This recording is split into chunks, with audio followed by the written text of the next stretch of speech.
A very good afternoon and welcome to the Fixed Wing Guide channel with me, Stuart Lomas. Hope I find you well this Saturday afternoon.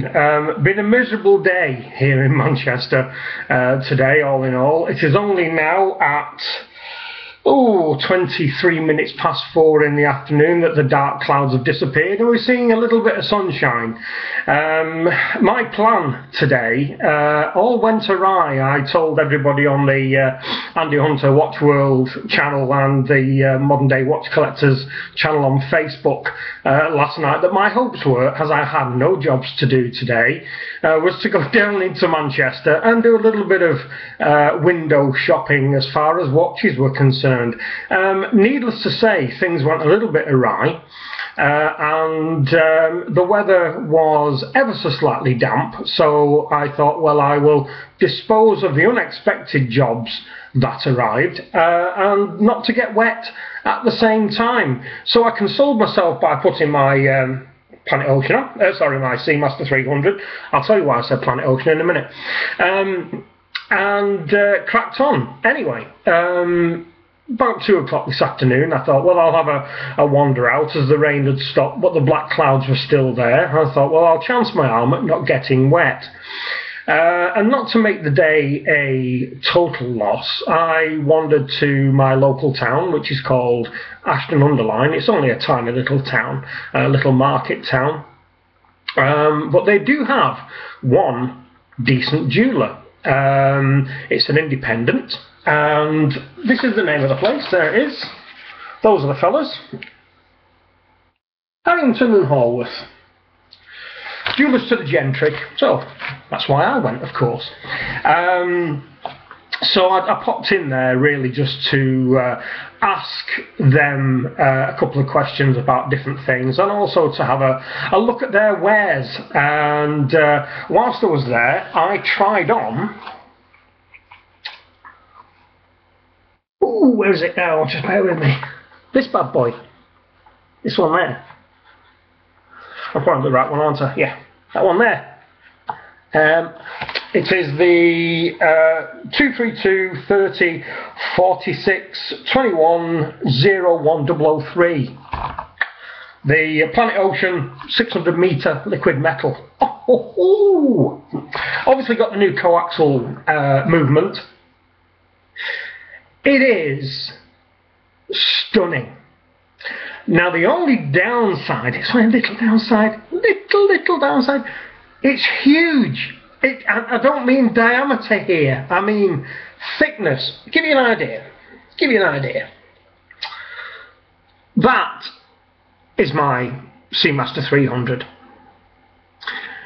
I wouldn't be far off saying that the new one is about at least half again, if not 3/4 again, the depth of the bloody thing. It is immense. Now, if you had a formal shirt on, you know, if you're going on a dinner with a dinner suit and you had a dinner suit on, or you had a formal business shirt on, I'm not sure that it would fit underneath the cuff. This does. I've tried it and it fits perfectly. It's lovely and small, lovely and thin, cracking, as does my vintage Rolex GMT Master 1. This bad boy, I'm not sure, you know. I'm really not. So the question is, would we, as people who like sports and divers watches, buy it in the hope that we could wear it on formal occasions as well as socially with jeans and t-shirt, or, you know, a pullover or whatever? And what keeps coming back into my head is when Andy Hunter from the Adrikos channel got his Planet Ocean, which he'd been yearning for. He waited and waited and waited, and it arrived in customs, and he waited again, and then they charged him a shitload of duty on it, which he paid, and then when he got it home, he opened the box and he was delighted by how it looked, but put it on his wrist and it was just too thick. you know, it was just too thick. And this is my worry with this one, because I tell you where I am.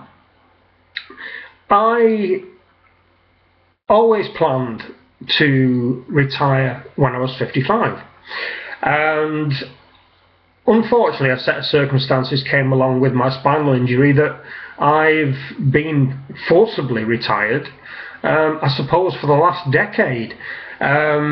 So my plan always was to finish work when I was 55 and buy myself something nice. Now, because I am an Omega fan, not a dyed-in-the-wool Omega fan, it's not the only one I like lots and lots of brands, but I thought I'd go and have a look at this today and get it in my sweaty mitt and have a look at it. It has got the most glorious exhibition back. Beautiful, and to see that coaxial movement with the beautiful gear shade work on the rotor is wonderful.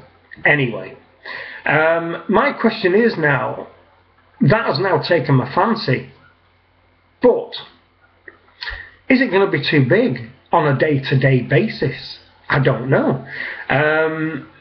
It is hugely thick, and if you have the chance to go and have a look at it for yourselves, if you happen to be anywhere near a posh jeweler or an Omega boutique in a shopping mall, pop in, have a look at it for yourselves. Just ask them to let you put it on your wrist, see what you think. It's beautiful. I tried on the GMT version, and the manageress in the store, I do know because I go in there fairly regularly, and I explained to her what was going to happen. She said, well, you know, when you're ready, come in and we'll definitely work you out a deal, because I told her it will be a cash buy, as was my Omega Seamaster 300. So it's a lovely watch, that's a positive. I can get a good deal for a cash deal, which is a positive. It is what I'm thinking about buying, or something like it, which is a positive. But this thing is massively thick, so I don't know whether that's going to put me off. So I guess what I'm doing here, guys, is I am asking you, when you have time, pop in your local prestige jeweler and have a look at the Planet Ocean liquid metal 600 meter. Try it on. I'm an 8-inch wrist, bear in mind, so things do tend to look a little bit smaller on me, but try it on and see what you think. Even though it's big, it kind of is speaking to me. So, you know, I got the Posh collection catalogue, beautiful. You tell you that, you know, they're charging too much money if they can produce a hard-backed, shiny paper catalogue like this. They are charging too much money. Listen up, Omega. I have also got the up-to-date price list. And what I also picked up whilst I was there, because if it was free, out for now, take two, the old saying here in Manchester. This Omega Lifestyle, the Master Edition. So, they've got an advert there for the old Aquaterra on the front. It's not Mr. Bond, but, you know, what do you do? Very, very nice magazine. Not had a chance to look through it yet. In fact, this is the first time I've flicked through the pages. So, bedtime reading tonight, I think, chaps. Bedtime reading. So, whilst you're going to have a try of that watch on for me, so you can tell me what you think, here's another question for you. What should I buy? Now, before anybody like Archie says, Patek! I give them a budget. I'm kind of looking at £4,000 to about 8. Reasonable? What do you think? Yeah? So, about £4,000 to about 8. I don't mind if it's a dress watch. Like most of us, I guess, love sports watches, love divers, of course, why wouldn't you? Not got any biases against any particular brand, to be honest. Can't really afford a Patek, can't really afford a JLC, but I'm not going to get that for that budget anyway, I suppose, apart from pre-owned, possibly. A penchant for something I recommended to Simon Crane now. I'm going to have another look at it. The Tudor Heritage Advisor. Nice. See what you think. Have a look through. If you've heard or seen anything that you particularly like, drop me a line. In that line, drop me a web address, and I'll have a look for it. See what I'll see, what you've seen. Yeah. So I guess that's it. So my plans today went a little bit, what's the word I'm looking for? Tits up, I suppose. So what I'm planning on doing tomorrow, as a little bit of surprise to my loved one, if the weather is fine, I may take her for a little jaunt to Chester. Yes indeed, Cheshire's county town. One of the finest places in England for my subscribers who are elsewhere in the world. Should you have a chance ever to come to good old Blighty, Chester is a place you must visit, along with York. Lots and lots and lots of history. Been there for 1,000 years plus. 1,000 years. So you must visit Chester. Great. The thing about going to Chester is many expensive jewellers. Many. So I'm not going there with any agenda. I'm just taking her for lunch. Of course I am. So that's it for this one. I've got my price list. I've got my catalogue. I've tried a very nice watch on, which is now speaking to me. I've checked with you guys. Let me know what you think. If you've already tried it on, let me know what your opinions are. If you're going window watch shopping, pop in and try it on and tell me what you think.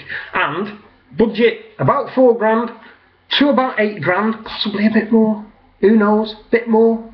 And tell me if you can recommend anything that might come my way. The only thing I don't want, square watches. Don't do a lot for me. Sorry. Somebody commented that they were going for an Omega, one of the Omega Square watches. No axe to grind here, just not for me. You know, I don't know what it is. Just because Steve McQueen wore a square watch in Le Mans doesn't make it cool. You know. But if a square watch is right for you, then more power to your elbow. So, I'm going to sign off now, because it's getting a bit of a ramble this. I'm encroaching on Johnny Casual's territory. Somebody's got to do it while he's out of YouTube. He's actually in the UK, you know. If you didn't know, that's where he is. He's come over here. And I did recommend where he should visit, because I know why he's coming over here. Righty-ho, people. Thank you very much indeed for watching this nonsense, as always. First time I've had my machine on today. I've just noticed I'm now at 10 in to my second 100 subscribers, so 110 subscribers. Have you got nothing else to do, really, but to watch this? You know, it's something on telly, surely. Really? Anyway, any comments? I look forward to comments. I hope there's comments. You know, down below as always. Any questions about my taste in watches, down below as always. And thank you very much for keeping watching. It's a great pleasure to make these, and it's absolutely great that you're bothering to stay with me and subscribe. So for now, that's it. Thank you very much indeed, and I shall speak to you again probably tomorrow, I would wager. Little addendum, due to have a telephone call with Simon Crane on Monday. If he watches this video, I'm sure he'll have some form of suggestion for me when I talk to him on Monday night. So, until tomorrow, when I speak to you, I'll bring you up to speed what happened in Chester. Look after yourselves. Bye-bye.